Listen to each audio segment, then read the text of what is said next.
Okay, welcome guys to this week's Consult podcast and video. We're going to be doing a bit of a chat today about a very, very, very exciting topic.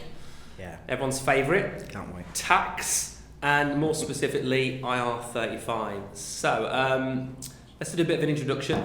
I'm sure you guys know me, everyone else. I'm Kevin from Consult Energy, Consult Technology, Sales Director. Andy, tell us about yourself. Yeah, Andy Holt. I'm a senior account manager over at Brookson. We're an umbrella company, but we've also got a legal background with the IR35 specialist, and that's why I'm here today. Brilliant. Okay, and Alex? So Alex, I'm Business Development Manager from Kingsbridge Group. We are a contractor insurance company, so professional indemnity, public liability, and also IR35 sort of tax liability insurance as well. Fantastic. Okay, and you guys are going to be able to give a lot of information, maybe a bit of reassurance to people out there. We'll try. Yeah, we'll try our best. Okay, so without any further ado, for those that don't know, and I'm sure this is probably only a couple of people now, but for those that don't, what is IR35? Yeah, well, IR35 actually came out in 2000, so it's been out for 20 years, Wow, but 20 obviously it was trying to capture disguised employees, so people who were in a permanent job on a Friday would leave the job and on Monday come back as a contractor, where you get a lot more tax benefits and better take-home pay. So that's when it was brought out in 2000. I think the only time we as the public would have heard of it more was in 2017 when the public sector. And the only changes there were, none of the rules changed, it was just a responsibility shifted up to the end client, so they needed to determine whether the role was inside or outside. Okay. And that's where we heard all the noise about the NHS and the blanket bans that came out.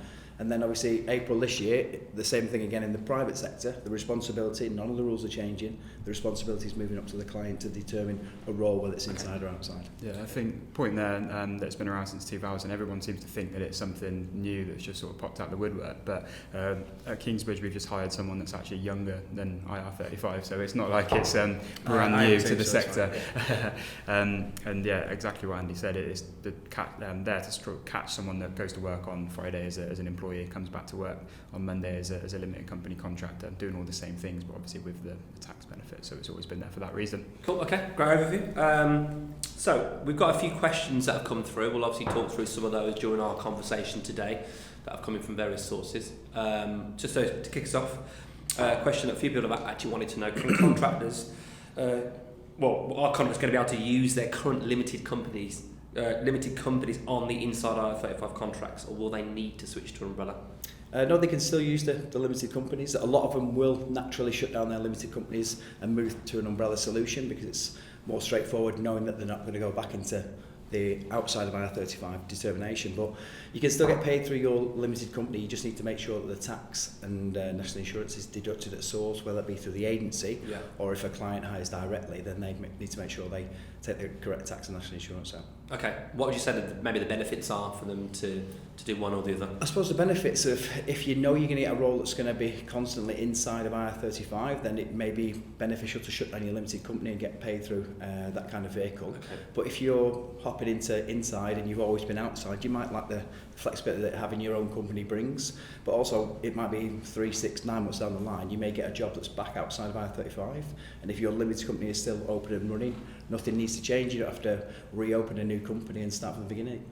Okay, great. And if I'm currently using a limited company and move to an umbrella company, will my daily rate be increased? That's sort of the question that everyone's asking. It is very difficult, and it probably depends on client. There will be some situations where if the client desperately wants to keep somebody that has got an inside determination, they may tweak the rates to be able to do so, but in a lot of cases they may not, so it will be done on a case-by-case basis. Obviously nobody wants to take home less money than they're currently earning, so I think it's a question that everyone's asking, but there's no guarantee that you will get an increase in rate if you move through to an umbrella company. Okay, and if there's a contractor in the UK working for a company that's based overseas, is IR35 still valid? Again, that depends on where the contractor's working. If they are based and working in the UK, then the normal tax rules would apply in that country. So I think it'd be more a case-by-case scenario. If their client is abroad and based abroad, then it may still fall on the contractor to determine whether the role is inside or outside. But again, it's be a case-by-case, and to be safe, I would get the agency or the client to check with HMRC just to find out where the stance is. Okay, fantastic. Do you think the introduction of IR35 will affect the number of contractors moving into permanent roles? And how do you think this will affect contract positions generally moving forward? I think it's going to be very similar to how it rolled out in the public sector. I think there will be a spike in perm. I think there'll be a lot less people willing to open a limited company or take the chance on it. Clients certainly offering them kind of roles that are outside. But I do think the same thing will happen once it calms down, once the panic. We had the GDPR, we had Brexit where everyone kind of panics, and I think that will be the scenario for the first couple of months just to see how it's rolled out. Again, the way HMRC will work is they should still be educating clients on what IR35 is, so there shouldn't necessarily be a huge spike in perm, but I think in the initial onset, the first 3 months or so, I think there will be more perm roles, but contractors are always going to be needed. So again, it's going to calm down again, and that's when people will be more confident and understand how they can determine whether roles inside or outside. That's when the contract world will pick up again. Okay. Yeah, completely agree there. I think from what we saw in the public sector, perm increased, sort of umbrella increased. There was a lot of fear in the same way that there may well be in the private sector, where clients are saying, look, we just want to take on permanent employees, so you'll see an automatic increase. But over time, as people realise that there are clients out there that are still placing outside of IR35 limited company contractors, I think people will realise that it can still be done. There's a need for it. As Andy said, there'll always be a need for contractors, and we'll see that approach soften. And in the public sector now, there's probably more outside of IR35 roles than there has been since 2017, so it just shows that over time perm will increase slightly initially, but then it will sort of calm itself down. I think tied into the last question about paying more on a day rate, I think there will be some contractors that should have been inside anyway, and they might just have to take the hit and go, I've been not getting away with it, but I've had the fortunate position of earning more money, whereas now I'm inside, whereas a client's going to go, how badly do I need these contractors? Are you going to bring a contract force all on a permanent basis? I think it's a bit of a gamble. Yeah. Will they just, like I said, it's how important the contracts are to that particular client could determine whether they stick at the same day rate and just end up paying more tax, or they go, I'm going to increase your rate. So a few options. And there always will be projects as well. There always will be something that needs to be done on an intermediate basis, which is exactly where the need for... Which doesn't require a permanent person. Which doesn't require a permanent person to do it. There'll always be there. There'll always be that need for it. So I think contracting will be absolutely fine, as it always has been. And I think obviously, you know, something I learned quite a bit of time ago was, obviously as you said, you know, it's been going for 20 years. If you're an inside IR35 contractor before, you are still after the changes. Yeah. If you're outside before, you are still after the changes. It just might mean that you were, for want of a better phrase, getting away with it in terms of the tax that you were paying. Of course, like we said, none of the rules have changed for the last 20 years. HMRC still look at the same things when assessing a role. Yeah. So, but if you were genuinely inside before, yeah, you are now, and obviously vice versa. And the vice versa, exactly. If you're a genuine contractor outside, then you should remain working through your limited company, and that's why it's important to educate the clients, because the HMRC have said 2/3 of contractors should be fine and should still be outside of IR35. Should only affect a third. There's a point. I thought you used to mention about the panic. So I personally think a lot of these things, be it, you know, Y2K, planes falling out of the sky, didn't happen. GDPR made a lot of money for people that specialise in GDPR, but, you know, of course it was very, very important, but the dust has settled on that somewhat. I've seen some talk though from a particular lot of contractors, and the main sort of theme that seems to be, people are saying, you know, not to panic, but actually there's some serious stuff going on here, and HMRC are being a bit heavy-handed. Do you think really you can allay those fears just from what you know? Yeah, absolutely. Like I said, it's an educational piece. So when we go and speak to clients, then we're educating them on what IR35 is. We're explaining what HMRC look for, what they need to do come April the 6th, and try and give them a bit of reassurance that it's not all doom and gloom. And also the flip side is, if you do hesitate or panic and blanket ban, and you've got 100 contractors, 1,000 contractors, whatever it is, who could still genuinely be outside of our 35, are all of them workers going to accept a 25-30% wage cut? I don't think they will. So getting in to speak to clients, to educate them, to reassure them that if you do the correct processes, a lot of your contractors might still be outside our 35, then that's when we're saying there's no need to panic. But doing a blanket ban is just going, I don't want to take they think that gets rid of all the risk, and that's not really the case. Yeah, definitely. I'd agree that I'd say the word that you mentioned, fear, is kind of the key thing that this legislation's been built on, where the contractors are currently liable to make the determination, and then the tax HMRC, apparently, I've always struggled to actually go out and investigate each individual. So just by moving the liability up the chain, they've increased the risk of one person being caught by the legislation to a client having thousands of people. Yeah. So it's probably quite clever from them, but just by moving the liability up the chain, they've created that fear, which leads to people making these rash decisions. And I think that the best thing hopefully that we can do is allay those fears, and there are people like Brooks and experts in the space who can review contracts, review working practices, make sure that things are done correctly outside, and there's insurance to underpin it, and hopefully it means people can kind of carry on business as usual without that fear, which is what's making this an issue for everybody, really. I think it is very clever from, well, we say clever from HMRC, everything's based on monetary value, so when it hits in April this year, they are looking to recoup 1.3 billion over the next 2 or 3 years. When they were going after contractors, like I said, going after individual contractors, they've not got the time or the resource to do that. And I think within the 10-year window, before it came into the public sector, they recouped about 9 million in total. Then 2017, the change went to the client and they recouped 400 million. So it is a clever move where... It's an obvious thing to do, isn't it? And particularly with the spending pledges. Yeah. You know, there's government's in now, they've said they're going to do a lot of things, and that super fast train, it's going to cost a bit of money and everything else.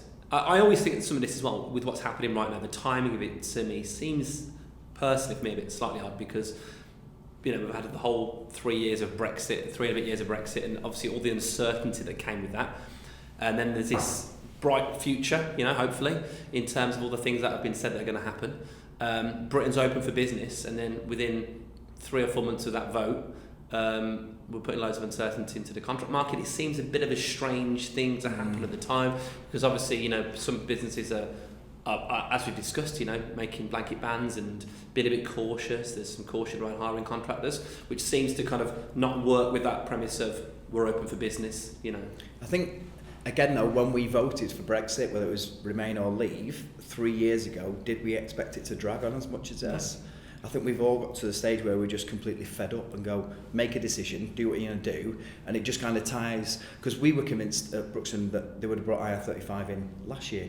So 2019, we had all the signals from 2018 in the November was it's going to come out in April 2019. So we were geared up for it coming out then, and because of Brexit, it got pushed back another 12 months. So again, when they're trying to recoup 1.3 billion, they need to do it. So this legislation kind of leans towards that being a way that they can bring that kind of money in. And again, it's still 1/3 of the contractors will fall foul. So we should still be open for business. But again, with the panic, with the media, with everything that goes on, a little situation can get turned into a massive situation. So as bad as IR35 may seem, and a lot of people will get caught, it should be business as usual. 2/3 should still be outside. Well, for me, all of these things are the same. It's the certainty, isn't it? However you swung on the Brexit vote, the thing that crippled everybody was the fact that we didn't know whether we were which way we were going to go. It's the same with this. Even I remember when the election, pre-election in December, there was talk that if the Conservatives got in, then that was going to be, I thought was definitely happening. If Labour got in, maybe not. And people were thinking, well, that's actually probably better in some senses. But now it's been done, there's a decision been made. Even the fact that it's happened now, obviously April the 6th, people can now plan for it, which is obviously what we're discussing.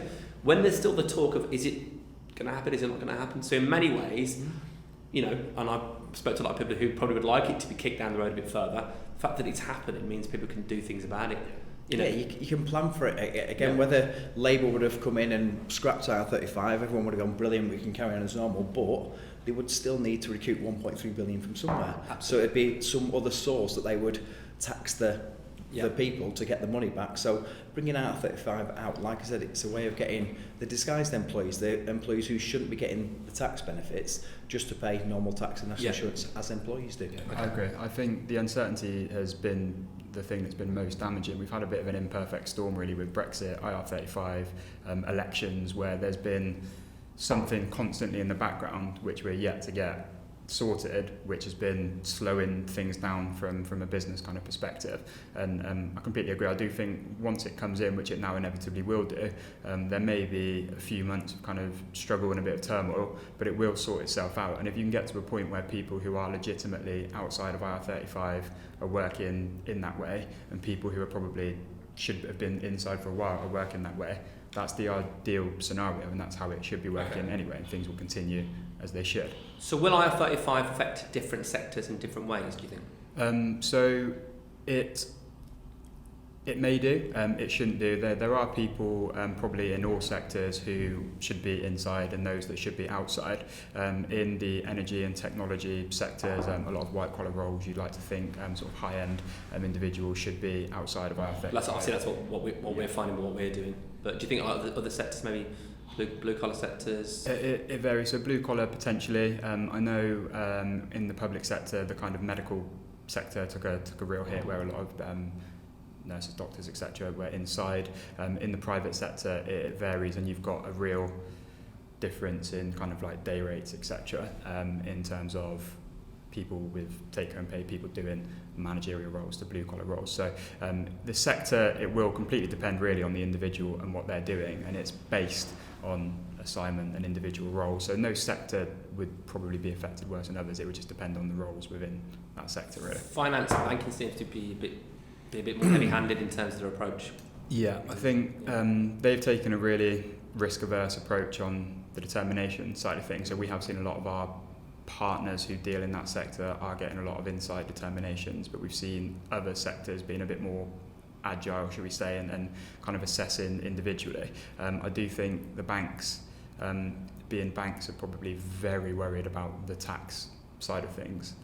Do you think they're possibly also still a bit burnt by the fact that obviously there was the huge PPI thing, like banks got fined billions, any sense of not looking at this with an absolutely robust approach, almost whether that's going too far, but I think it has gone maybe too far, and they've gone to the extreme and said they're not going to take on PSCs or limited companies, or they're going to do a blanket ban. But again, it's one of those where you look at the business, what is the goal for the business? If they've got a team of contractors that they absolutely need, they would find a way to keep them on. So whether they offer them a perm job or go through an umbrella solution but increase the pay rates, then I think there's going to be some business critical contractors that they're not going to want to get rid of. Yeah. But if one bank does it, they kind of hope that the rest follow suit. Yeah. And a lot of them have done the same thing. And I do think the biggest worry for them would be reputation, like you said, with the PPI and everything along those lines. Now with the legislation being changed, if it was reported that 1,000 people from a bank were found to be inside IR35 and they were being paid outside, that would be plastered all over the newspapers as 1,000 contractors from X bank, and I think that's the real worry for them. But also on the reputation side of things, if they are then blanket banning and pushing people through PAYE or umbrella when they should be outside of IR35, that's going to swing back around, and there's going to be negative impact on their reputation for not letting people work in the way that they should do. So I think at the moment it's a bit of a way up on where they think the biggest risk is. It's an imperfect solution, isn't it? The whole, for me, in many cases, blanket banning. If you've got one bad grape, you don't chuck the whole box of grapes away. And it feels a bit like there are some scenarios where clearly it would still be fine, but you can understand why so many businesses have done it, can't you? I can see why the big business, again, the threat of getting the penalties and the fines. Absolutely. If you have got 1,000 contractors, will go into the millions, which could finish a company, could finish a client. Absolutely, yeah. But again, if they get one client who is a bit more pragmatic and go, I'm going to look at this solution and know that I need my contractors, I'm going to assess each and every role as I should do, and if they do find that their roles are outside, then that's when the other clients who have blanket banned risk losing their best workers. Okay. I do think we will see that. I don't know if you've seen it already, but we are seeing that the smaller, more agile end clients are actually now starting to get contractors that they previously wouldn't have been able to before, where there's been some fallout from some of the larger clients that have said that you're going to have to go PAYE or umbrella, and the smaller businesses taking a bit more of a risk-seeking approach, but doing so through using a Brooks and determination and getting it insured, and now able to get access to talent that they haven't seen before. Right, okay. And I completely agree with you. Once they see a brain drain of their kind of best people going elsewhere, I'm sure we will see a quick turnaround of approach, and things will soften once that is seen by the wider market. Okay, how do you think IR35 will affect any people, permanent employees who've been thinking about going into contracting, particularly over the next 6 to 12 months? I think it will probably slow their decision down for the first couple of months. Like I said, because of the uncertainty and the not knowing, it's going to be a case where someone who's maybe comfortable in their permanent job knows exactly where they're going to be, and are happy there, who even may consider going into contracting, they're going to wait and see what the fallout is. Because, again, like we said, we expect a spike in perm, we expect umbrella numbers to vastly increase, whereas limited companies, PSCs, will reduce until everybody knows where they stand. So I think there might be a dip in people potentially looking to switch, but again, you become a contractor and you work through your PSC because you enjoy that lifestyle. It's what you become used to. You enjoy the holiday breaks, the tax benefits. So jumping from perm to contracting world may slow down slightly, but again, if the opportunity comes up and they know their client's done a robust check on IR35 and their role is outside, there's nothing to stop them going for that. I agree. I do think there probably will be less opportunities, but the ones that are out there now should be being done properly. So they will be being assessed. They are likely to be insured. So from a perm person moving to contract, it will probably be done correctly. It just may well be that there's less opportunities in the very near future for that to happen. Yeah. Okay. And you mentioned PSC. I'm sure 99% of people listening and watching this know what it is, but for those that don't, it's just the limited company. So a personal service company is your limited company. So that's your way of being paid. Okay.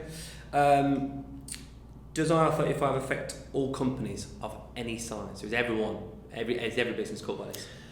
No, that's not the case. There is a small end hire exemption. So initially, again, we talk about HMRC not having the biggest team. They're going to have to go after the big boys first of all.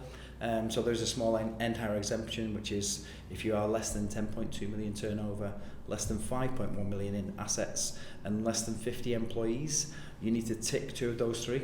And if you do tick 2 of those 3, then IR35 is exempt from you guys, so you can carry on working. However, knowing what HMRC are like, I would still suggest working along the right practices, correct practices. Well, if they changed it, then you'd be... Exactly, yeah. And the thing is, I don't think it'll be a case where they've not got enough time to go through the medium and large clients for 2 or 3 years at least. So I can't see them getting rid of the small end hire exemption. It would deter people wanting to set up a business potentially.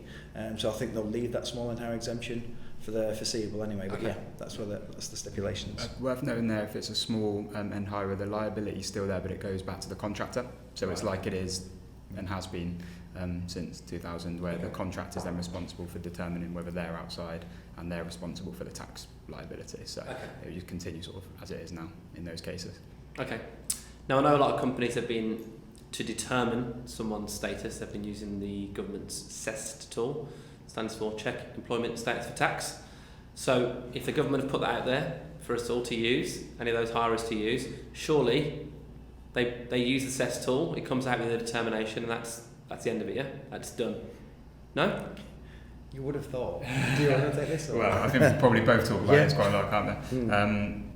I think with any sort of potentially fully automated tool, the person filling it in, it's very easy for HMRC to turn around and say that the CEST tool is perfect and fit for purpose, but it's probably quite an easy get out of jail free card to say that the person who filled it in incorrectly. A lot of the questions may be quite hard to gauge, and if you are in that middle third, it doesn't really offer you that support and advice on what's keeping you inside, what's pushing you outside, whereas a service like Brixton give you a lot more consultancy around actually getting to the correct determination.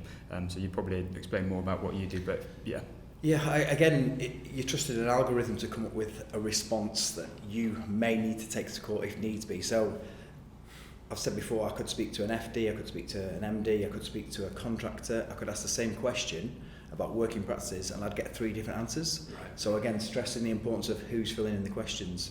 So that's why it's important when the contractor is speaking to the client about their working practices, if they both agree on it, then maybe they could sit and go through the CEST tool, but it's about 14, 15 questions. And again, a lot of the contracts, you've got your reds that are definitely inside, you're inside IR35, no matter what you do, you should pay the correct tax, national insurance.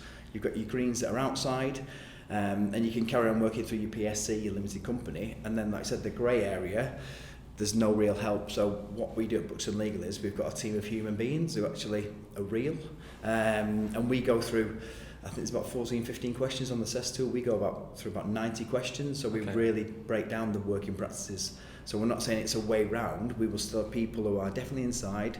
You have to pay the correct tax and insurance. We'll still have the greens.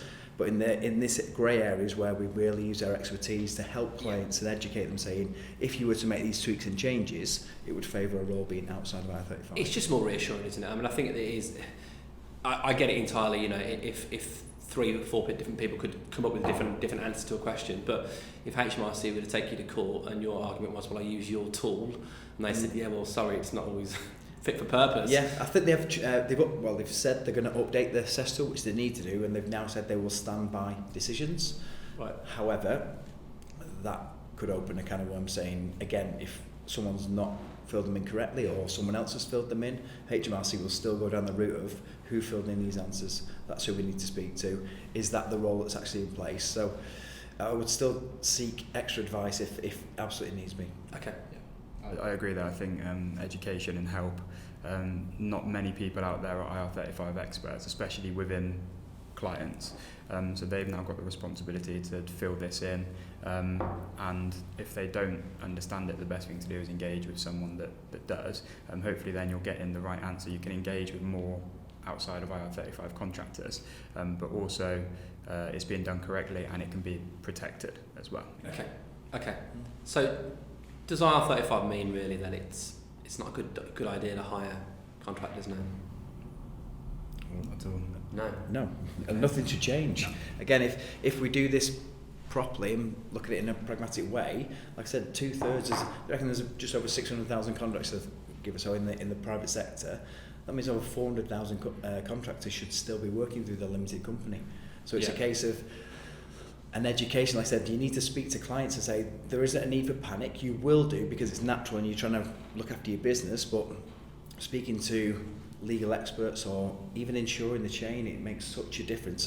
As if you're risk averse and you want to get your workforce secure, because like I said, you're going to need the contract roles. They're always going to be, I think you'll go with the stats more than I can do, but the amount of contractors, how it's growing year on year, and it will always be the case. So we're saying to clients, there's not a need to panic. We're getting very close to the date now, but there's still help out there where companies like ourselves can come and speak to you about how we can ensure the chain, mitigate the risk, take away the risk, so you can still keep nothing might not need change, keep the workforce the same, people get paid the same, and everyone's happy. That's great. Yeah, and I think contractors often can get a bit of a bad press. I'm always a huge advocate for, there's some absolutely phenomenal people out there who have made some amazing changes to some businesses out there, and they probably would have done that without having great contractors on board.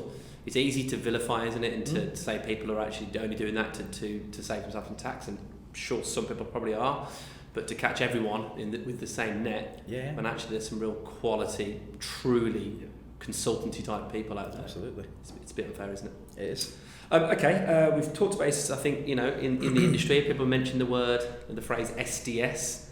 Would you like to explain what an SDS is? Yep, so come April 6th then, like we said, the responsibility is moving up to the client to determine whether a role is inside or outside of IR35. And what they need to do is an SDS, which is a status determination statement.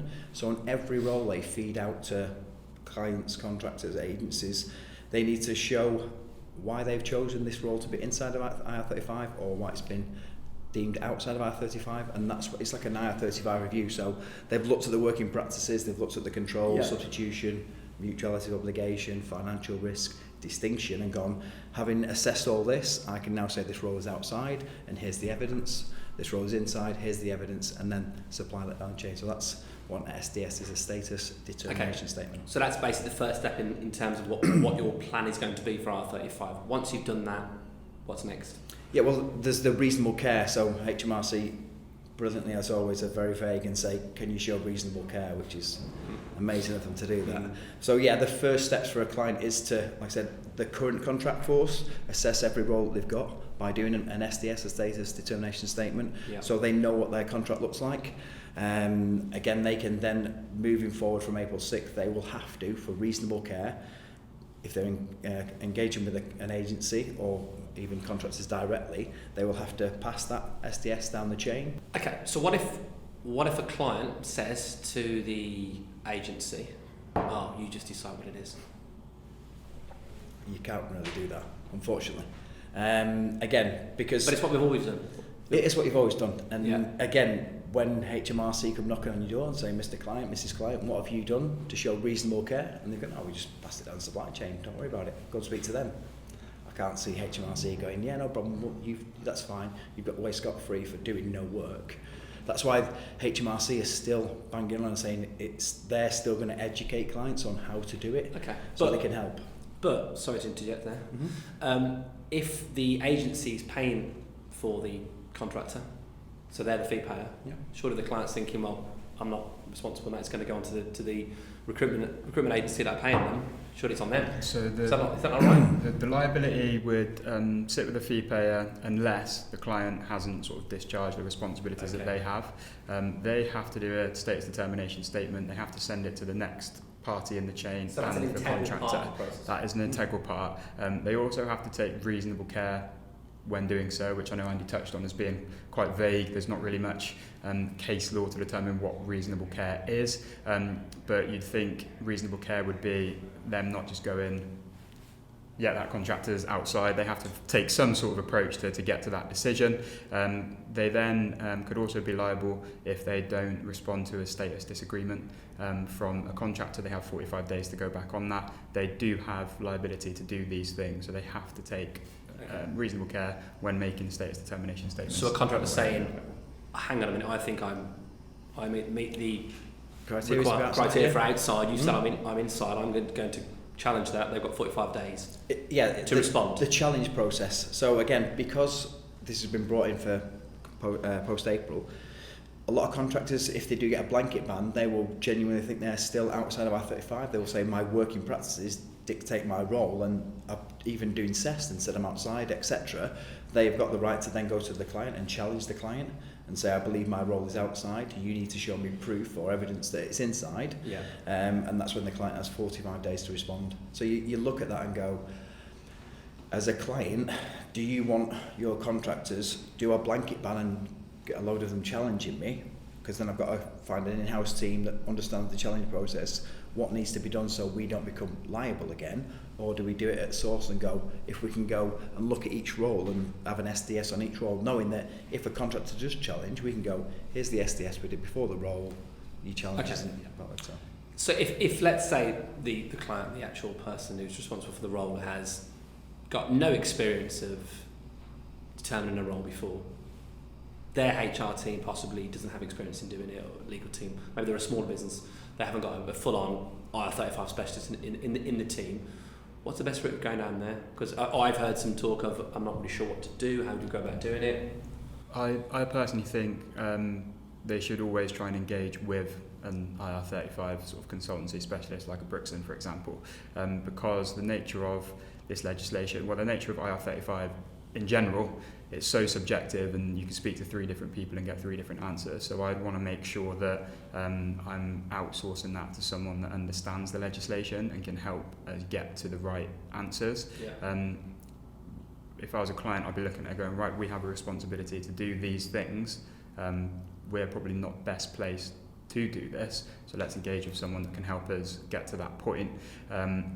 Education is the biggest thing around IR35. Like, people need to understand it, and there's people that have been dealing with it like Brixton Legal since 2000. There's years and years of experience there, and also now we've got a product to ensure the supply chain, so you can basically ensure the expertise of a Brixton Legal in coming to a determination to make sure that people can continue and be happy that they're able to do so with less risk. I think that's why we engage with agencies. We obviously, like I said, the legal team came out in 2000 because of IR35, and we've done over 100,000 reviews and never lost a case. So we know that we're experts in the area, but we're saying to clients the most important thing is an education, have a read up on IR35, understand what it means, and then when the likes of us go in and speak to them, we can then educate them on how they can audit their roles. So they will look at the roles, look at the working practices, and moving down the line, they will then know 12 months, 24 months down the line, if they're bringing out new roles, they can look back on what we've done case law for 2020 or over the last 20 years and go, I know this role is going to be inside or outside because of this, and there's a SDS covered. Okay. So I think we've talked about this a few times, but in terms of just a bit of a summary of some of the downsides, some of the negatives in adopting a blanket ban approach to contractors. Definitely. I think the main one would be loss of talent. I think that's going to be something that we definitely saw in the public sector with kind of mass walkouts and people leaving to go and find a job elsewhere. I imagine that will be the biggest downfall to a blanket ban, is you're going to push people to be a PAYE or inside IR35 when they may well be a legitimate contractor and can go and source an outside of IR35 role elsewhere. And I think that's the biggest risk to clients, is losing people that you need to do the work that you need to get done. Okay. Yeah, I agree. I think, like you said, you look at how business critical these contractors are, and you'd like to think that the heads of the business and then the second and third tiers will all get together and say, we've got X amount of contractors, they're obviously doing a vital job for us, a project. If we were to put them all inside and blanket ban, what are the risks? And you'd like to think they say, well, the risks are they're now going to be getting X amount less in their take-home pay. Are our competitors doing the right thing and trying to assess their roles properly? So are we up against them now as well? So again, taking the right approach and not blanket banning is the best way forward. I think reputation is actually quite important there as well. You're starting to see now, there's apps and pages on LinkedIn where contractors are going and actually rating like end users, clients on their IR35 approach. So if you're going down that route, the chances are you're going to antagonise a lot of your existing contractor base. If that starts getting out into the public domain and people are posting on LinkedIn and different things, and that could be potentially damaging to your reputation as a business. So that's a really good point. you've got the risk of losing talent, and you also, if you're doing this and one of your main competitors is doing something different and taking on contractors outside IR35, there's a genuine reputation risk there, to lose more contractors. Okay, just got a last point. There's been some talk around possible different solutions for people. I hear the terms time and materials, statement of work, consultancy solutions, all that kind of stuff. Do you want to just talk through a bit about that and IR35, how it could affect it? Yeah, again, I suppose the statement of works model is something that consultancies will try and bring out now, but they've obviously been doing it for a while, but it just means a case of, instead of getting individual bums on seats, it's a project. So a consultancy, an agency would go to a client with a set of deliverables and say, we will do this project through a genuine statement of works. Yeah, it's all outcome based. I mean, we've spoken to clients about this and said absolutely, it's about what is the piece of work, what needs to be done by when. Yeah. But then with doing that as a consultancy, if you do a statement of works, then obviously the risks get put down to you because you become the client and the fee payer. Yeah. So you then will need to determine whether the role is inside or outside. Okay, so that point about fee payer, what will it mean? Because obviously we've heard that moving forward, the fee payer is liable for the tax. So what is that? Is that the agency? Is that the end client? Is that maybe the managed service provider? Because often these people are linked in quite a long chain. Yeah. I suppose again in the legislation, the fee payer is what will put fear into agencies like yourselves. But again, HMRC are going after the client, so clients have to show reasonable care. If they tick the box of doing the SDS, passing it down the chain to the contractor to the agencies, then the shift goes down to the agency, and then you become the fee payer because you're paying the contractor. Okay. So if you then decide to go against what the client said, and they said, listen, they've said you're inside, but we're going to put you outside, then obviously you become liable for the penalties and taxes. So it would be a case of making sure your clients are doing the due diligence on their SDS and passing it down the chain, and then going with what they say. Okay, guys, any final thoughts? Any words of wisdom? Calm down would be mine. Yeah, I think education. Yeah. Calm down, take a step back. If you're not sure, speak to an expert. Yeah. I said have a little read up on IR35, know what the legislation is about, what HMRC look for when assessing roles, and again, get some advice in. People who can reassure you that they know what they're talking about, they can explain the last 20 years, the last 3 years, what needs to be done come April, and then it should be putting more people's mind at rest. Okay. One thing I would say is that clients where they're taking on contractors direct, they're then the end user and the fee payer, so they're going to have to deduct the correct tax or pay gross and anything like that. So in a lot of cases, you'd want to kind of slot in an agency ideally there to become the fee payer, take that job away, but also kind of mitigate the risk slightly, because if a client's got hundreds of direct contractors, they've now got 2 responsibilities as opposed to one, and so I think that's a key thing to try and get that moved. I'd say if they're not doing so already, they need to audit their existing workforce pretty sharp. And then the key thing is then to come up with a process for new contractors as of April to make sure they're being the roles being determined. Yeah. Great. Of course, anyone's got any questions, wants to know a bit more information about either the insurance product, the expertise, and obviously the guidance, or anything else, just obviously let us know. Absolutely. Super. Thanks a lot, guys. Cheers, Kev. Good chat about tax. Loved it. Exciting. Nice one. Thanks. Cheers.